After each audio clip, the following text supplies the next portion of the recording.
തൽക്കാലത്തേക്ക് നിൽക്കും എന്നുള്ള ഒരൊറ്റ കാര്യത്തിൻ്റെ പേരിൽ ഹമാസ് ഈ കരാറിനെ അംഗീകരിക്കാനുള്ള സാധ്യത നിലനിൽക്കുന്നുണ്ട്. പ്രത്യേകിച്ചും ഇതിനുശേഷം രാഷ്ട്രീയരഹിത ഫലസ്തീൻ എന്ന രൂപത്തിലേക്ക് നീങ്ങുന്നു. അതിൻ്റെ ഒരു സമിതി ഉണ്ടാക്കുന്നു. ആ സമിതിയുടെ ചെയർമാനായി ട്രംപ് തന്നെ വരികയും ചെയ്യുന്നു. സ്വാഭാവികമായും ട്രംപിൻ്റെ നിലപാടുകളാണ് പിന്നീട് ആ രാജ്യത്ത്, ആ പ്രദേശത്ത് നടപ്പിലാക്കുക. അങ്ങനെയുള്ള ഒരു തീരുമാനത്തിലേക്ക് പോകുകയാണെങ്കിൽ അത് ഹമാസിന് ഒരിക്കലും അംഗീകരിക്കാൻ കഴിയുന്നതല്ലല്ലോ. തൽക്കാലം വെടിനിർത്തലോടുകൂടി ഈ ഒരു കൂട്ടക്കുരുതി നിർക്കുമെന്നുള്ള ആ ഒരൊറ്റ കാര്യത്തിൽ ഹമാസ് അനുകൂല നിലപാടിലേക്ക് പോകാനുള്ള സാധ്യത ഉണ്ടോ?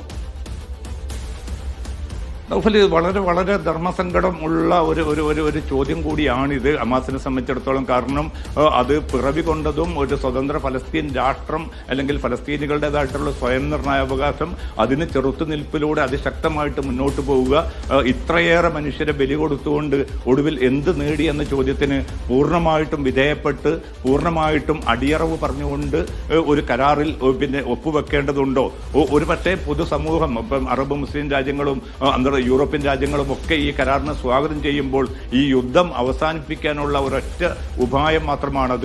അതോടുകൂടി ഈ പ്രശ്നം പരിഹരിക്കപ്പെടുമോ എന്ന് ചോദിച്ചാൽ ഈ കരാർ മുന്നോട്ട് വെച്ചിരിക്കുന്ന കാര്യങ്ങളിൽ ഒരു വ്യക്തതയും പല കാര്യങ്ങളിലുമില്ല. പ്രധാനമായിട്ടും ഈ ഇടക്കാല സമിതി, ഇപ്പോൾ പിന്നെ ടോണി ബ്ലെയറിന്റെയും ട്രംപിന്റെയും നേതൃത്വത്തിൽ വരുന്ന ഈ ഒരു ഭരണസമിതി എത്ര കാലം നിലനിൽക്കും?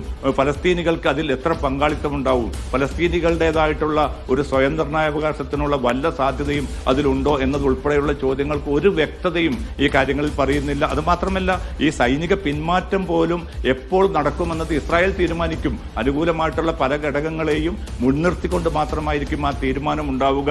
അല്ലാതെ അതിനൊരു സമയക്രമം പോലും നിശ്ചയിച്ചിട്ടില്ല എന്ന് പറയുമ്പോൾ ഇസ്രായേലിന്റെയും അമേരിക്കയുടെയുമായിട്ടുള്ള ആ വംശീയ രാഷ്ട്രീയ താല്പര്യങ്ങൾ മാത്രമാണ് ഈ കരാറിലെ 20 ദിന പദ്ധതിയുടെ ഭാഗമായിട്ട് മുന്നോട്ട് വെച്ചിരിക്കുന്നത്. അതുകൊണ്ടാണ് ഞാൻ നേരത്തെ സൂചിപ്പിച്ചത്, ഒന്നുകിൽ അടിയറവ് പറയുക, അതല്ലെങ്കിൽ പോരാട്ടം തുടരുക. ഈ രണ്ട് പിന്നെ ഓപ്ഷൻ അല്ലാതെ മറ്റൊന്നും തന്നെ ഹമാസിന് മുമ്പാകെ ഇപ്പോൾ നിലനിൽക്കുന്നില്ല.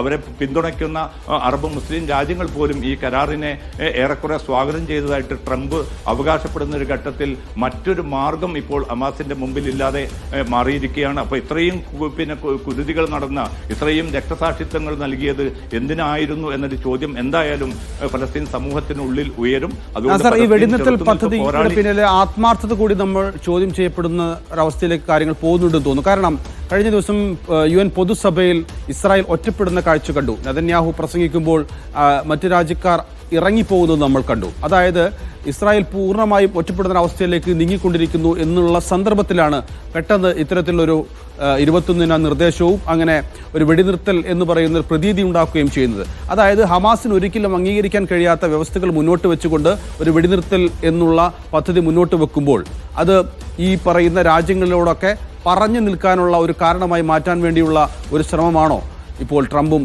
നെതന്യാഹു നടത്തിക്കൊണ്ടിരിക്കുന്നത് എന്ന് സംശയിക്കേണ്ടിയിരിക്കുന്നു?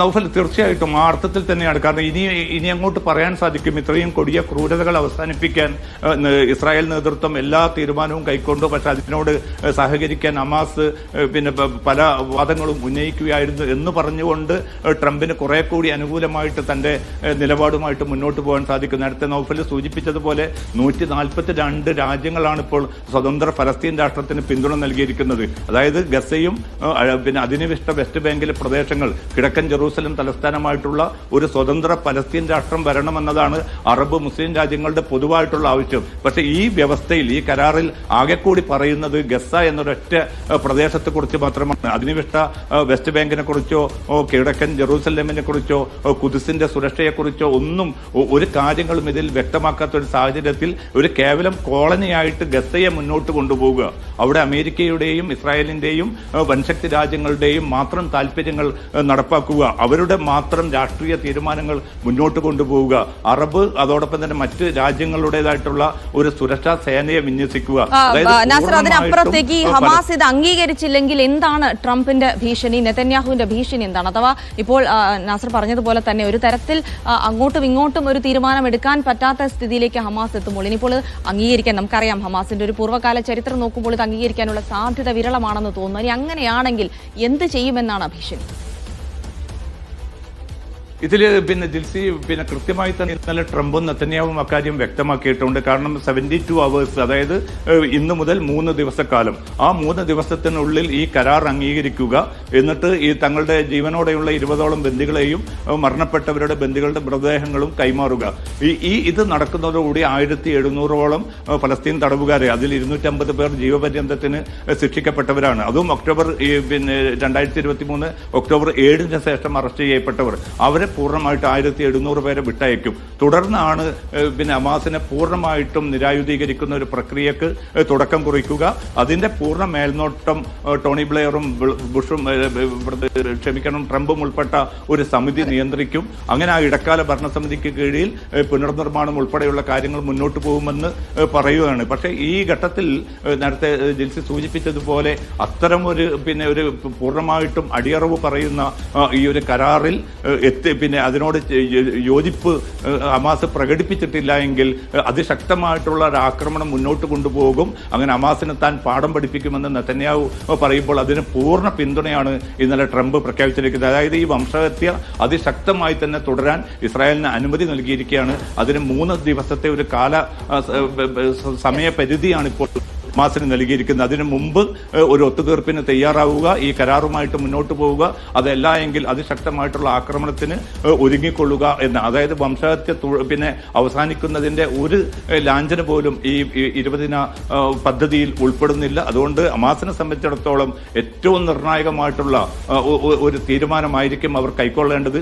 അവർ ഏത് തീരുമാനം കൈക്കൊള്ളുന്നോ അതിനെ ആശ്രയിച്ചായിരിക്കും ഈ പദ്ധതിയുടെ പ്രയോഗവൽക്കരണവും ഈ യുദ്ധം അവസാനിക്കുമോ എന്ന ചോദ്യത്തിനുള്ള കൃത്യമായിട്ടുള്ള ഉത്തരവും ലഭിക്കാൻ പോകുന്നത്.